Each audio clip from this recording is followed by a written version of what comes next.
utilizar el factor presión para tener un sistema de riego presurizado conforme a la agricultura moderna y altamente tecnificada. Siglo XXI no podemos estar con riego por gravedad, y sobre todo en Lambayeque, que Lambayeque está traumado con lo que ocurre en el canal Taimi, pues donde hay cientos y picos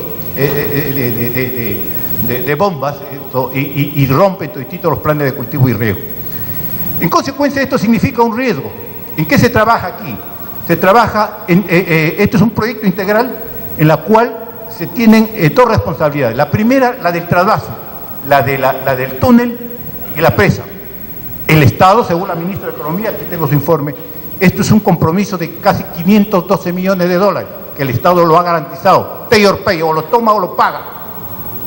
Y para garantizar esto, la ministra dijo, muy bien, hagamos un fideicomiso con la venta de las tierras y con el agua y todos los ingresos que tengan, que se ganen por el concepto del proyecto, incluso el pago de agua para generación eléctrica.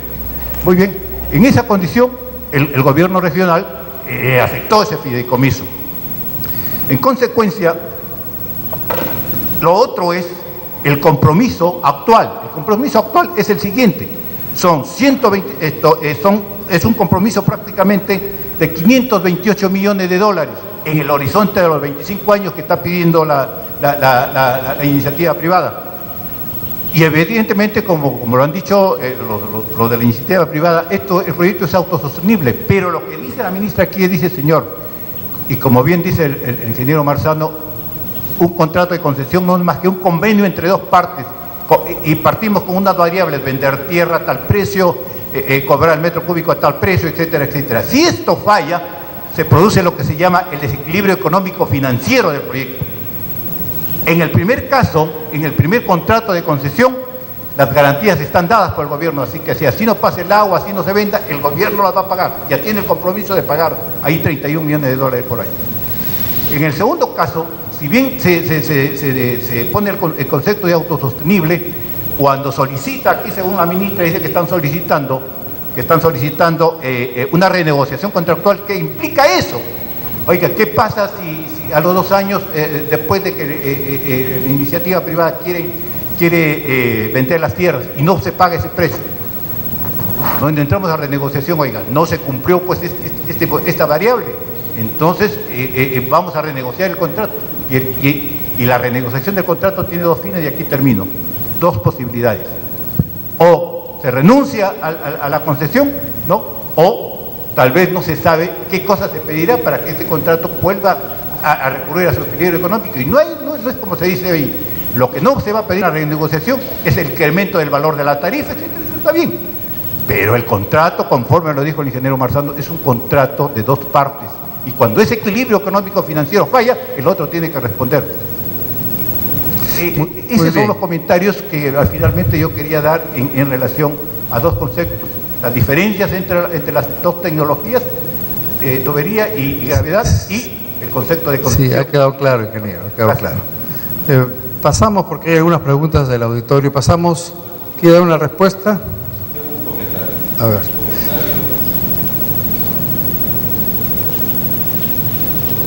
Mi comentario es conceptual y lo digo con el mayor respeto.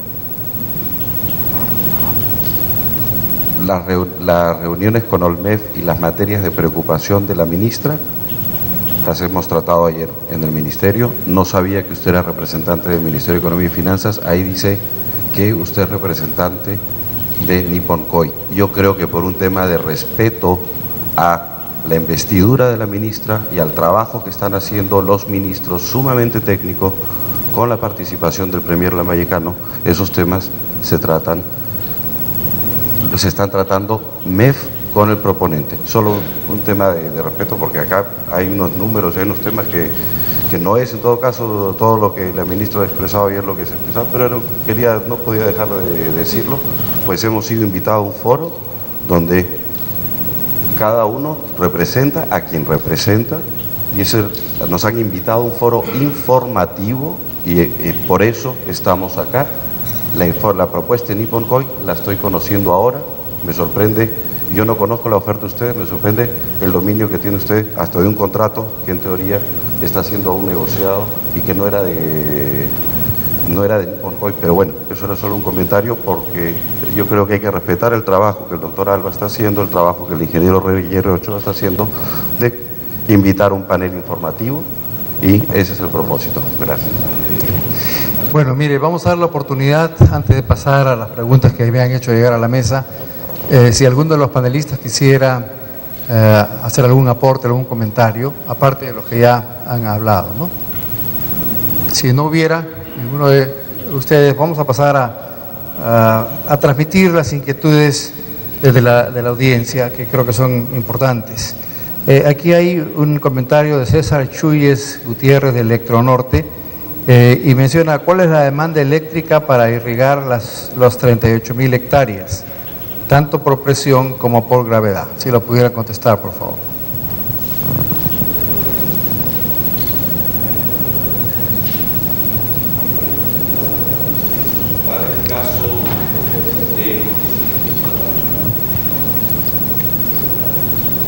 Para el caso de la propuesta por canales, la demanda inicial está prevista en 7.5, la subestación, disculpen, para el caso de la conducción por canales, la demanda inicial para un primer periodo está prevista en 7.5, pero 7.5 megas, y la línea que se pone inicialmente tiene capacidad de ser ampliada en un futuro, pues se está tomando de una línea mayor. Eso está en la iniciativa como parte de dotar a los lotes de energía en la puerta de cada lote. ¿Alguna opinión sobre Nippon Koei, sobre el riego por presión? ¿La demanda eléctrica para el riego por presión?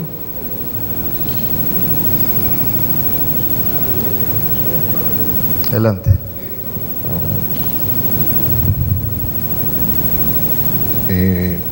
El riego para Nippon Koei, el agua viene ya a presión desde el embalse de Olmos, por lo tanto solamente es cuestión de abrir o cerrar válvulas, no hay ni una demanda eléctrica. Muy bien. Sí, ahora viene la segunda pregunta, que es la del ingeniero Armando Orozco Quiñones. Él es exdecano del Consejo Departamental de Lambayeque.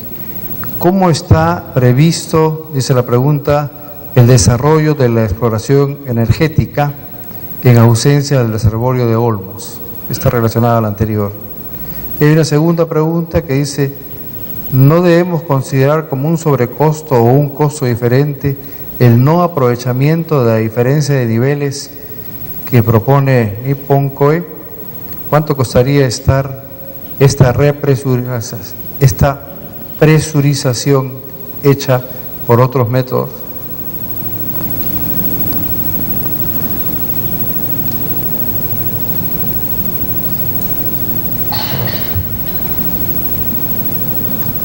Puedo responder, ¿no?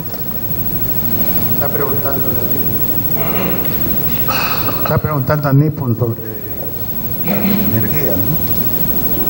Casualmente la ventaja principal es que ya la tiene Un poquito más cerca el micrófono, por favor, porque no se escucha.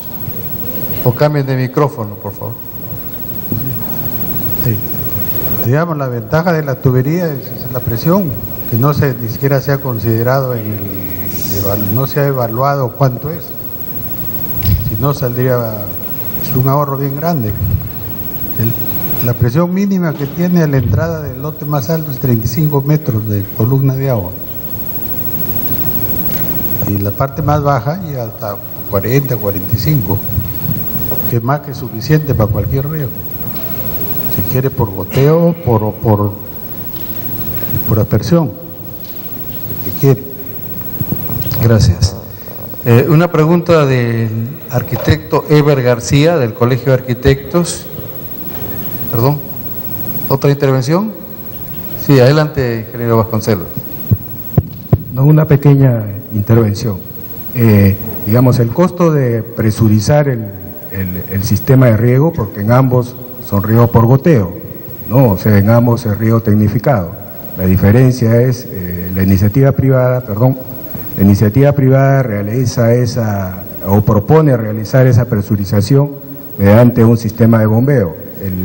Ese costo de bombeo lo va a asumir el inversionista, ¿no? No lo va a asumir el Estado, y se dice o se habla de que una agricultura no sería rentable cuando se bombea. Venimos nosotros de Maple, que es la empresa que está desarrollando en Piura, y ellos tienen 3 bombeos, ¿no? O sea que bombean primero del río a un reservorio, de ahí vuelven a rebombear a otro reservorio y de ahí a otro reservorio. Y eso no ha sido una traba para que inviertan, ¿no? Entonces hay que desmitificar este asunto de que porque no hay presión, el inversionista no va a estar interesado, ¿no? En Chavimochic, igualmente, ¿no? Camposol y varias empresas de otros grupos tienen sistemas que riegan por bombeo, no tienen presión, pues, ¿no? O sea, la presión no alcanza para todos, ¿no? Entonces, igual el inversionista llega a tener interés en esas tierras, ¿no? Entonces, esta situación, o sea, porque aquí al final el que decide, el que va a poner la plata, el que va a invertir, el que va a arriesgar, el que va a asumir el riesgo de la menor persistencia, ¿por qué 75%? Bueno, de repente puede ser 90%, otros pues se conformarán con 50%, o sea, la decisión no la vamos a tomar nosotros, la decisión de invertir o no la va a tomar el inversionista, y nosotros hemos hecho un estudio de mercado, hemos contratado una empresa encuestadora y quien ha visitado a todos los potenciales inversionistas, y ellos están dispuestos a invertir bombeando y con esa hidrología que le hemos dado, ¿no? Entonces, de manera de que nosotros no somos quienes para decir, para establecer la restricción hidrológica, ¿no? O sea, esa decisión la va a tomar el inversionista, y concluyo diciendo de que todos los inversionistas que hemos entrevistado están dispuestos a hacerlo. Gracias. Bueno, quedan pocas preguntas, vamos a tratar de culminar. Aquí dice el arquitecto Eber García, este es para el consorcio Olmos, confirmar si para empezar los trabajos de la tercera etapa es necesario primero subastar las 38.000 hectáreas, y cuánto de este monto producto de la enajenación de las tierras será invertido en la ejecución de la obra. ¿La pregunta? En la lámina de nuestra presentación decía que el 100% del desarrollo del proyecto Olmos, como lo hemos planteado, se hace con recursos de privados.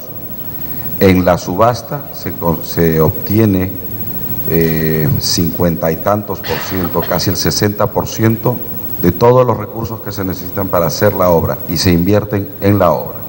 125 punto algo millones de dólares van a un fideicomiso con instrucción del gobierno regional de que esa plata solo puede ser usada en el desarrollo de las obras. No es plata que está ahí suelta, no, está en un fideicomiso que se constituye desde el principio, lo hemos llamado el fideicomiso tierras, porque todo nace del tema de las tierras, y su uso va todo a la ejecución de las obras. Del producto, del presupuesto base, hay una pequeña componente, estamos hablando de que de los a precio base de los hay 126 millones que van para obras, hay cerca de 7 millones de dólares, que eso sí queda inmediato como precio base por el gobierno regional. Si la subasta generase mayor producto, el mayor neto de la subasta es siempre del gobierno regional, superior al 70%. Gracias. Esta pregunta viene del ingeniero señor Víctor Tejada Carrasco, de la Municipalidad Provincial de Ferreñafe. Parece que está dirigida a Nipocoe porque La pregunta es, ¿cuál es la capacidad máxima de la presa? Capacidad máxima del canal alimentador. ¿No cree usted que debería separarse un área que beneficie al personal técnico agropecuario y profesional desocupado? Esa es la inquietud.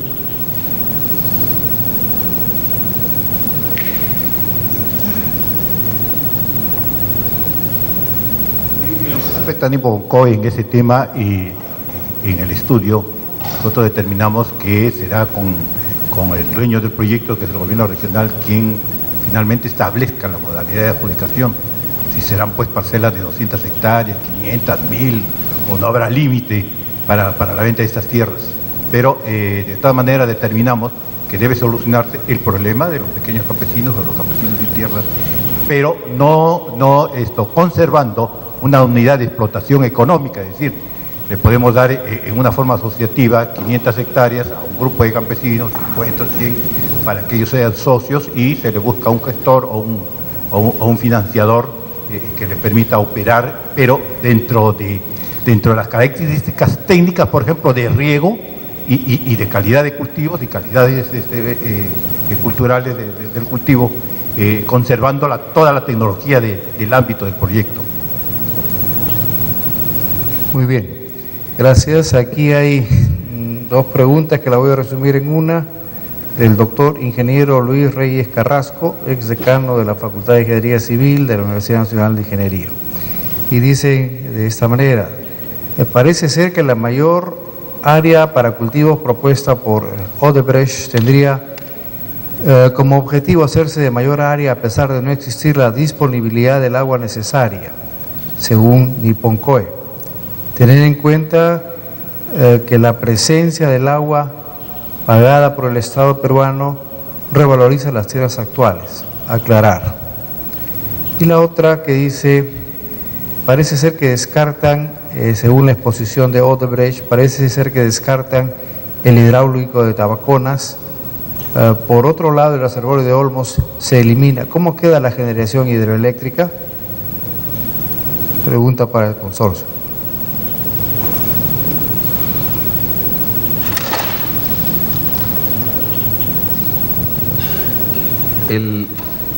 A lo largo de la presentación se ha dicho en diversas oportunidades, nosotros buscamos dotar las tierras un número de hectáreas, con una dotación de agua y buscando las mejores prácticas en el uso de tierras y en el uso de aguas. Y como explicó ampliamente el ingeniero Vasconcelos, la idea es trabajar uso de agua superficial con complemento de subterráneo, pues va a haber un primer ciclo de varios años de recargas superficiales, lo cual no significa que no existe agricultura exportadora intensiva con la dotación de 10.000.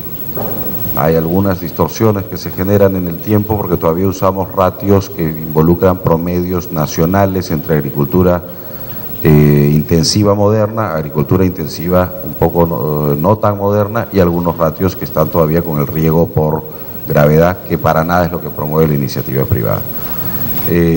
No se trata solo de un tema de maximizar extensión, se trata de maximizar los beneficios de los activos de la región, como son las obras de trasvase que permiten traer el agua a la costa y las tierras. Con relación a que hemos descartado el hidráulico Tabaconas, no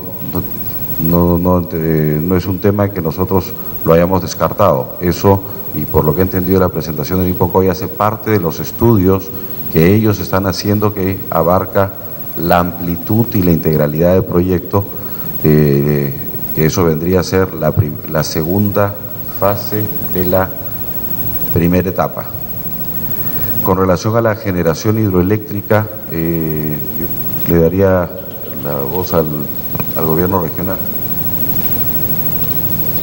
Bueno, el concurso hidroeléctrico está en marcha desde hace varios años.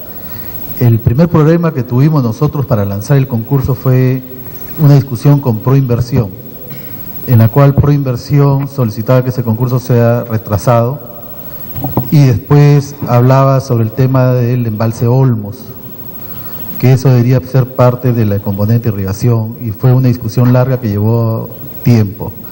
Después el concurso hidroeléctrico se ha visto perjudicado por la decisión del gobierno nacional de darle viabilidad al proyecto Alto Piura.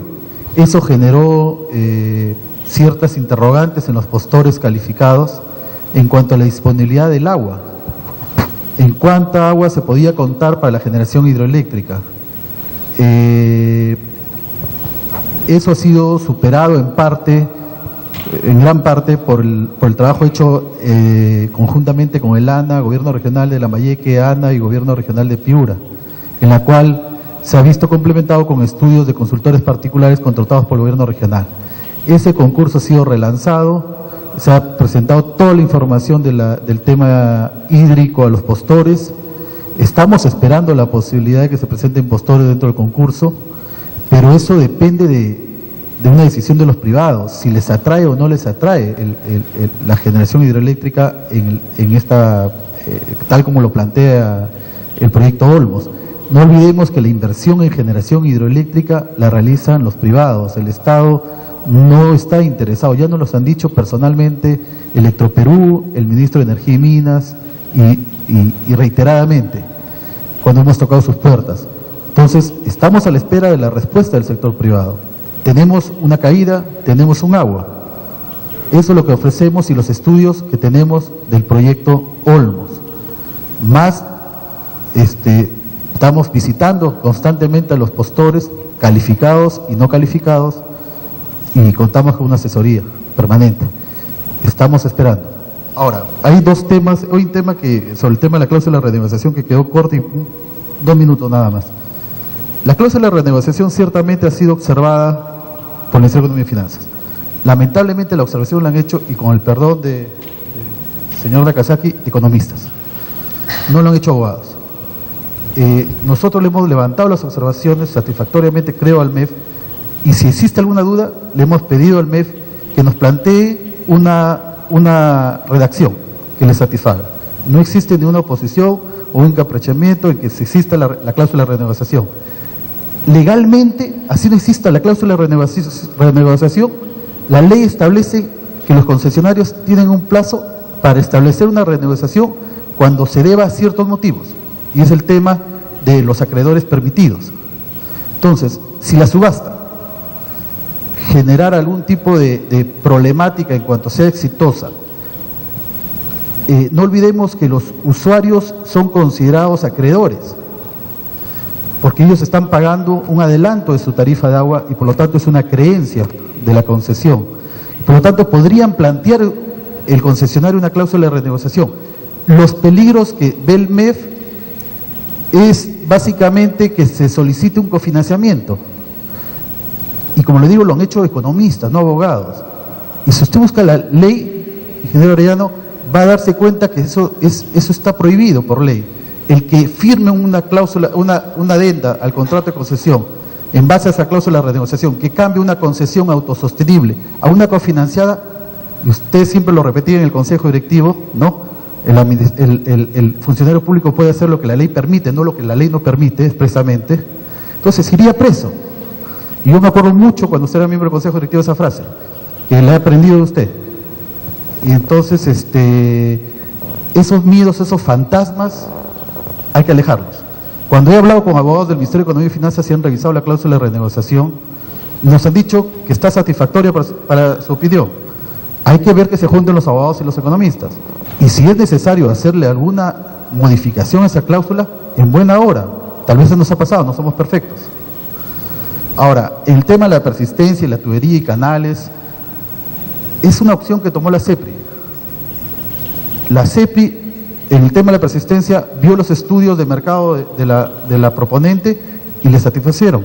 Hay un montón de valles en el Perú, tengo entendido, que realizan agricultura con una persistencia del 50%. En el tema de la tubería, nadie va a negar que la tubería o los canales tienen diferencias. Cada uno tiene sus ventajas y desventajas. Pero es una opción que se ha hecho teniendo en cuenta lo que nos dijo en un momento el gobierno nacional. No hay recursos para la etapa de irrigación. Olvídense obra pública.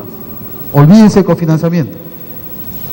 Entonces, se tomó y se trabajó con la empresa Odebrecht esta propuesta, se evaluó y estamos en el lineamiento que nos trazó el gobierno nacional.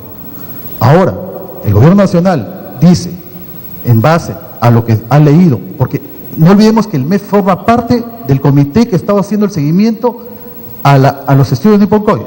No es que se le haya ocultado información al MEF en ningún momento. El MEF forma parte del comité, conoce los estudios de Nippon Koei. Ahí están las opciones. La ministra ha dicho, hay otra opción, estamos conversando. Pero creo que había una falta de comunicación entre el gobierno regional y el Ministerio de Economía y Finanzas que está siendo superada. Y creo que vamos a llegar a un buen puerto, no solamente para el tema de la iniciativa privada, sino para Lambayeque. En eso estamos trabajando.